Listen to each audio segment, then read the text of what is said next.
16 સપ્ટેમ્બરે પીએમ મોદીની સભાને અમદાવાદમાં ગુજરાત યુનિવર્સિટી રોડ પરને શણગારાઈ રહ્યું છે। જીએમડીસી ગ્રાઉન્ડની દિવાલો પર રંગરોગાન થઈ રહ્યું છે। વૃક્ષોને ટ્રીમ કરવામાં આવી રહ્યા છે। બિસ્માર રસ્તાને ચકાચક કરવામાં આવી રહ્યા છે। રસ્તા પર એકેય પાંદડું પણ ન રહે તે માટે દિવસ રાત સફાઈ કર્મીઓ ખડે પગે તૈયાર છે। આ કામગીરીને લઈને સવાલ એ ઉઠ્યા છે કે જો એએમસીના અધિકારીઓ અને સત્તાધીશો મનમાં નક્કી કરે તો શહેરને ચોખ્ખા ચણાક અને ચકચકાટ રસ્તા પણ આપી શકે છે।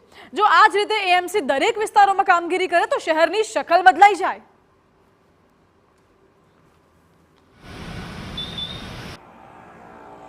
અમદાવાદ મ્યુનિસિપલ કોર્પોરેશન ધારે તો બધું જ કરી શકે છે, વાત માન્યામાં ન આવે, પરંતુ અમદાવાદ મહાનગરપાલિકાના સત્તાધીશો અને અધિકારીઓ ધારે તો તમામ વસ્તુ કરી શકે છે તે વાત બિલકુલ સાચી છે। કારણ કે ગુજરાત યુનિવર્સિટી અને જીએમડીસીના તમામ રસ્તાઓ હાલમાં એકદમ ક્લીન જોવા મળી રહ્યા છે, નવા રસ્તા જોવા મળી રહ્યા છે। કોઈ પણ પ્રકારે ક્યાંય કચરો શોધે જડે નહીં તે પ્રકારની સ્થિતિ જોવા મળી રહી છે।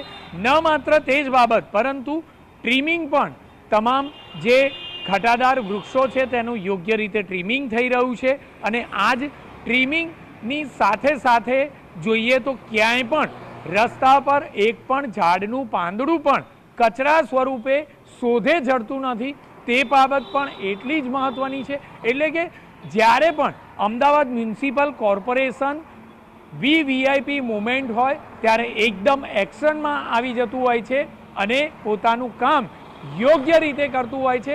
પરંતુ હવે લોકો ઈચ્છી રહ્યા છે કે વડાપ્રધાન નરેન્દ્ર મોદી અલગ અલગ માર્ગો પર અલગ અલગ વિસ્તારોમાં આ જ પ્રકારે સમયાંતરે આવતા રહે તો જ અમદાવાદને સારા રસ્તા મળે, સફાઈ મળે અને યોગ્ય પ્રકારે કોર્પોરેશનના અધિકારીઓ કામગીરી કરે।